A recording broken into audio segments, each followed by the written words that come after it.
Wala pa ako sa edad. Pero doon tayo papunta eh. Okay. Pero alam nyo, ang palagi ko lang kasi sinasabi, na the more na nagkakaedad ka, mas dapat secured ka sa financially asset. Nakuha. Kasi mahirap, the more na humihina ang katawan, yung ability, nawawala. At syempre, lumilipas ang panahon, may mga bagong usbong na yun naman sila ang gumagaling. So ang challenge kung aside sa katawan na hindi natin mapangalagaan, kung hindi natin mapangalagaan yung income generating na tinatawag, or wala tayong liquid na pera na nakalaan doon sa in the future, di ba napakahirap na pag nagkasakit tayo o nagkasakit ang isang tao, or sa pangangailangan lang, hindi lalapit pa sa mga anak. Eh okay sana kung financially stable din. Ay minsan, siyempre, yung mga pamilya. Ako, every month, nagpapadala ko sa mother ko. 30, 40, 50. Hindi ko obligasyon yun. Ang tawag doon, pagmamahal. Yes. Nakuha. Pagmamahal ang tawag doon. Kasi, inalagaan din ako eh. Diba? So, yun yung tinatawag doon na hindi natin obligation bilang parents ang maningil dahil pinag-aral natin sila, pinagtapos natin sila, eh, obligation talaga natin yun dahil nagkaroon tayo ng anak eh. Actually, hindi yan pangarap eh. Ang pangarap kasi yun yung saan mo siya paaralin, di ba? After that, wala namang singilan serye na contract na pag nakapagtapos, dapat itong pinastos ko, ito kapalitin. It's an obligation kasi talaga. Okay? Now, and in relation dito sa network, bakit kayo inimbita? Kasi, hindi obligation ng upline ang ganitong gawain. Pagmamahal ng tawag doon. Yes. Ang pinamahal mo is independent distributor. Yes. Nagpirma ba kayo sa papel? Wala? I-SOP natin yun ha. Lahat i-SOP natin. Kasi minsan, pag hindi po nila napirman ako, I'm very specific pag sumali. Kasi ngayon, diretso ka na lang, pili na, no? Pero dapat po, kahit maraming laman yan ang nakalagay, ito pong application form, independent distributor po kayo. Pag may oras po kayo, may magnifying glass kayo doon dahil maliliit ang nakasulat, basahin po ninyo. Pwede natin ito pag-usapan kung anong mga nakalagay dito sa ano. Kasi, why? As independent distributor, okay, kailangan maintindihan na hindi tayo dependent sa upline. Palagi niyong tandaan yung account nyo, pag kumita yan, hindi yan, walang parting upline. Sa kanya yan. Klaro-klaro. Klaro. Yung pinakita na potential income, lalo na yung elite account na 4 million, pag nakabutas ka ng dalawa, in time, at pumutok yan, iyo yan, hindi yan i-upline. Talagang ang upline, responsibility kasi ni upline din talaga na ikadi kayo, i-cater kayo, di ba? So, si Kuya Anthony, hindi naman kasi ito iba sa akin dahil naitimbre ito ng dati ko ring mentor, yung pinsan niya, si Ma'am Divine, ang Ores. Okay, yun yung ex-wife ni Sir Jan. Kasi doon ako nagka-big break. So, yung kasi ang isa sa mga naging mentor din namin nung nagsimula. So sabi yung pinsan ko, they're very excited sa negosyo. Ikaw na bahala. Siya din ang nag-endorse sa akin kay Neri. So sabi, ikaw na bahala, Charles, kay Neri, ilagay mo sa network. Gusto ko magka-big break siya kasi sa batch nila, nag-employment siya, nag-empleyado siya. Siya yung medyo na-left behind. And right now, laki ko naman yun sa buhay na kumikita na si Kuya Anthony, si Neri. Diba? So, yun yung ano yun yung rule. Now, ganito, alam yung networking hindi dahil hindi dahil may edad ka hindi mo kaya. Iba na ngayon. Nung panahon namin, very hardworking ang networking. Ang percentage po, nung time that was 2 decade, 1 decade ago, ang percentage ng may edad, 1% lang.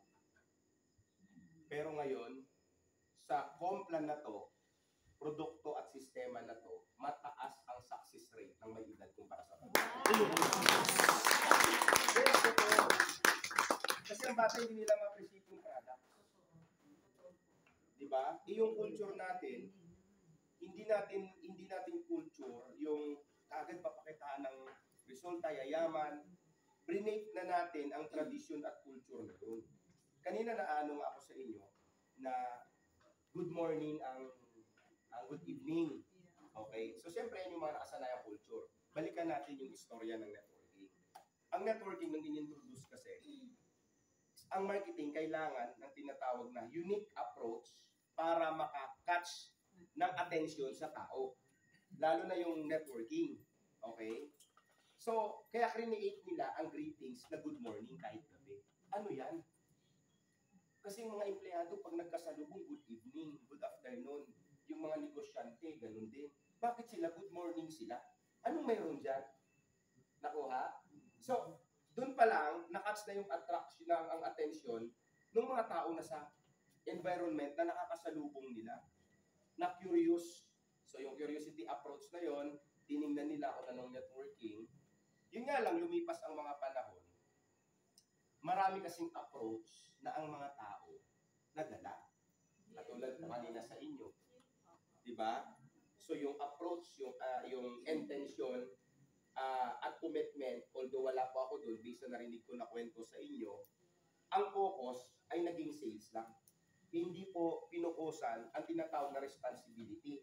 Kumbaga, after po kayo binuntis at inanakan, iniwang kayo. Tama po. Ganun lang nangyari. Oh, di ba? So, oh. Oh, yun ang masaklap. Pinaanak ka lang, pinaadap ka sa iba. Diba? Okay naman sana, willing ka naman itaguyod eh.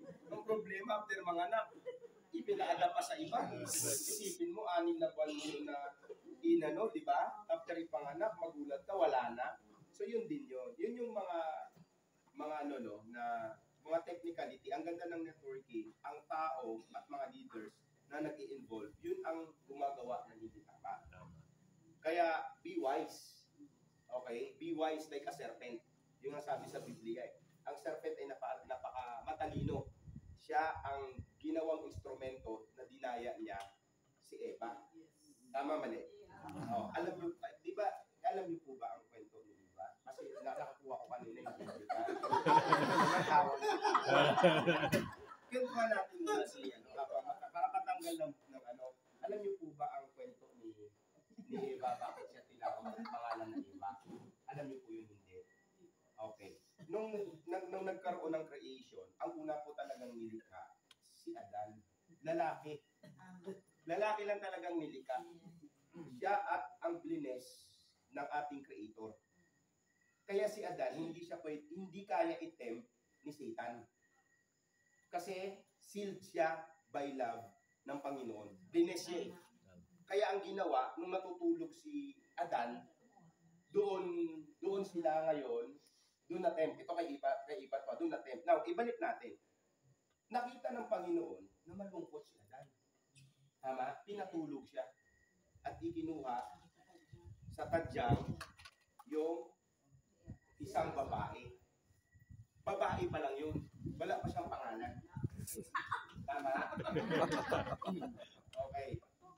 Ngayon, pagising po ni Adan, yung lalaki, nagulat siya. Bakit na siya may kasama? Kasi nung nilikha siya, mag-isa lang siya eh. Siyempre, di ba, nung panahon na yun, butubad sila eh. Ginanon niya po sa mukha, tiningnan niya, may mukha. Ginanon niya po sa dibdib. Ang dibdib, pareha sila may dibdib. Ginanon niya sa ilalim. Pag gano'n niya, ay iba! Kaya iba.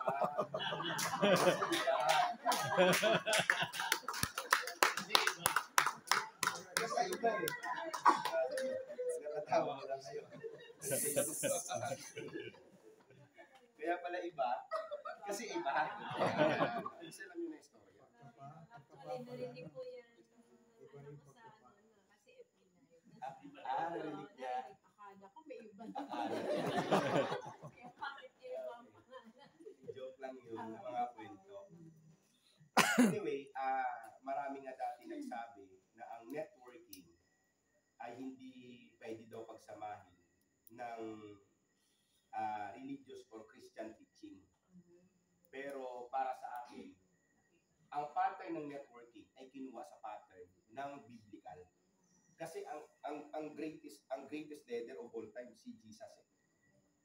Siya yung nagbuo ng generals. Di ba?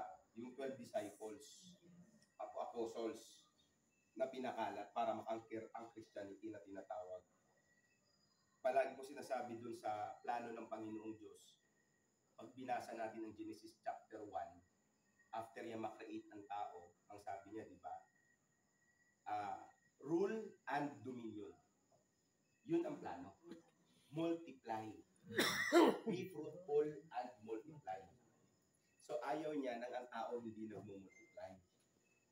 Nakuha? Hindi niya plano ang pagiging empleyado kasi pag sinabi mong the word rule and dominion, kailangan ikaw ay tayuan mo. Ibig sabihin, ikaw ang parang boss.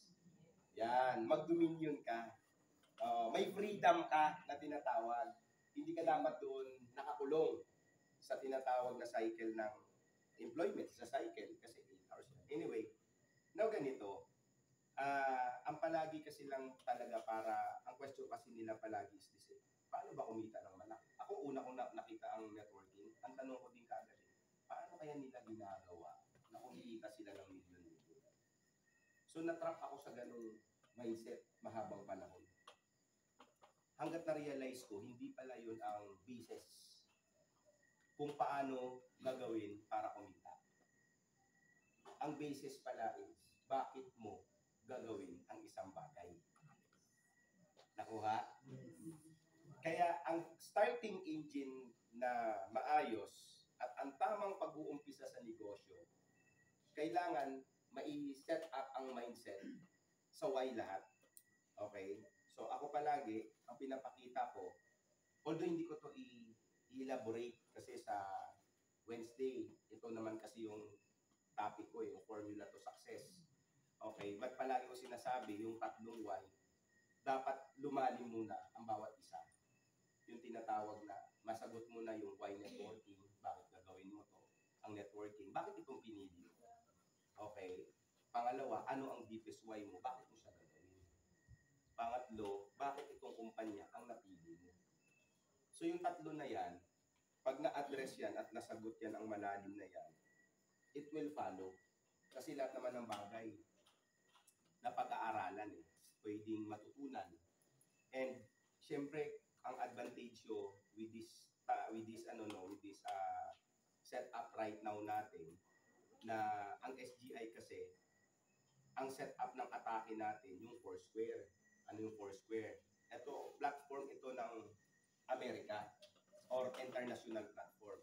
Sa international, sa US, inahangaan nila talaga ang networking. Mataas ang tingin nila. At yung approach na meron doon sa kanila at duplication na ini-implement nila, they start from the products. Pakisabi nga, products. Klaro. Ang unang complan, kung makikita nyo, direct selling. Hindi recruiting. Nakuha? Kaya very important na lahat, napakaganda ng kwento nyo na ma-establish muna ang products. Okay? Pag pumasok na ang belief ng products, at ikaw model ka na ng produkto, testimony ka na ng produkto, doon na ipapaliwanag kung gaano kaganda ang platform ng negosyo. Okay? Pag bumilib na siya sa platform ng negosyo, ipopromote ang training. Bakit kailangan mag-attend? Para aware ka sa mga bagay na gagawin mo. Nakuha? Kasi pag hindi ka aware, mahihirapan ka. Okay? Hindi mo ma-handle pag may mga concern. So very important na pakikinggan yung training. Kaya nag-set up tayo ng academy. After ma-set up mo ang training sa utak ng tao, kailangan matuto siya mag-select ng 4 leaders niya. So yung 4 leaders, binigyan natin ng requirements yan. Kasi ang 4 leaders, ito in time ang na-develop ng mga generals mo. Okay? Ito yung mag-create ng maraming network. Ito yung ang generals kasi nag-create ng battalions. At ito lang ang i-handle mo. Si Moses sa Biblia, nung una niyang hinandle ang Israelites, nahihirapan siya. Kasi walang chain of command. Sabi ng kanyang mentor na si Aaron, kumuha ka ng by group at yun lang ang kausap mo at bigyan ng instruction base sa kanilang abilidad. at na talento. Pwedeng by 10, by 20, by 30. So by group, ang kinakausap lang at binigyan lang ng instruction, ito lang yung mga general. Kasi marami ang kanilang bitbit na tao nung palabas. Nakuha. Ang very challenge sa network, kaya nagiging matagal ang resulta pag hindi na-implement ang tinatawag na yes upline at mayroong maraming blaming mode. So ang pagtagal sa journey ng mga Israelites sa the land of promise, supposed to be it takes 3 weeks lang. Pero umabot sila ng 40 years. Because murmuring. Diba? Imagine kung nabasa nyo ang Exodus, the journey kasi ibig sabihin ng Exodus. Diba? Bago ibinaba ang Ten Commandments, sinabi niya na ako na Panginoon ang naglabas sa inyo sa bondage of Egypt. Diba? Yun nga nakalagay at nakawarning na pag hindi nyo sinunod ang utos, ay 4th generation maghihirap. Diba? Curse ang katumbas. Pero sabi niya ako na Panginoon, puno, pag ako ang inyong pinakinggan, puno ako ng pag-ibig at awa. Okay? So, very important yung Ten Commandments sa buhay natin. Kasi pag walang Ten Commandments, chaos eh. Okay? So, now, kaya ako, tinatapik ko yun sa the doctrine natin para ma-identify nila sa dami ng rules sa network marketing. Actually, even the government, pinattern nila sa Ten Commandments din ang rules. Bawal magnakaw, magpatay. Lahat yung nakapattern lahat doon. So pag alam mo yung batas, hindi kailangan at nabubuhay ka sa batas, hindi kailangan ipaintindi sa iyo na kung ano ang mali at tama. Nakuha? Okay? So, katulad niyan, doon pa lang sa sinabi nyo, no, thou shall not steal. Sa experience na meron kayo. Okay? Yun pa lang, dun, maling ano na yun. So, ang Israelites dati, hindi yun binigay sa kanila yung batas. Pati yun sa ating kasama tayo. Kasi tayong modern Israelites eh. Mga matitigas din ang ulo natin eh. Tama, mali. Diba? At kung minsan makikita mo, no, diba? Although sila, kung ako na-imagine ko nung binabasa ko ang journey nila, para doon mag-question, kasi isipin mo para buksan ang Red Sea. Para harangin ang Jordan River. Para itawid sila. It's a power eh. Hindi naman yun science eh. Hindi scientific. Okay? Kaya very important na ang pag-establish ng network sa bawat isa, ang pattern nandyan lang. Pag nabasa natin ang Biblia at in-apply natin. Okay? Pag maraming murmuring, maraming blaming mo, maraming complaining na tinatawag, ang success ng journey ng bawat isa tatagal. Madidelay. Kaya nga kung titingnan nyo ang culture natin, ano lang, be happy. Be inspired. Be motivated. Tama? Sabi nga kanina ng isang kausap ko bago kayo dumating, sabi na sa Jensen, kasi yun, bago kong, nung nandun ako, na-invite ko. So, sabi niya may nakausap ako na set up ko, dapat ka-meeting ko siya. Pagdating ko sa hotel, ibang kumpanya pala. So, tapos, hindi nag-offer na ko ano, tapos may nagbanggit, galing na ako dyan, ganito, ganyan. Daming sinasabi. So, ako naman, ayaw ko naman siyang patulan kasi nakakaya para mag-away. Sabi niya, basta ako, fit ako dito. Pero yung may-ari, sabi niya, natuwa naman sa akin kasi hindi ko pinatulan. Tapos nung binanggit niya, SGI, yung CEO. Sabi niya, actually yan yung matinding kalaban natin ngayon. Sabi ko, ha? Wala naman akong kalaban. Anong kumpanya ang pangalan? So binanggit niya yung kumpanya, binanggit niya rin yung tao. Sabi ko, hindi ko siya kilala. Never kami nagkasalubong sa daan. Never kami nagkausap. Baka hindi ko siya friend sa Facebook. Kasi nga daw, yung dapat na mai-invite nila, nandito daw lahat.